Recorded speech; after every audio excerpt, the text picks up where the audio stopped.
Got a new one.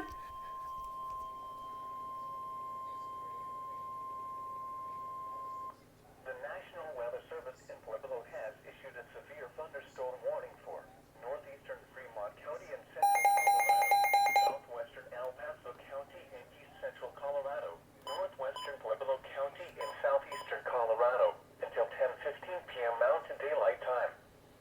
At 9:42 p.m., a severe thunderstorm was located 11 miles southwest of Fountain, or 16 miles south of Colorado Springs, moving southeast at 25 miles an hour.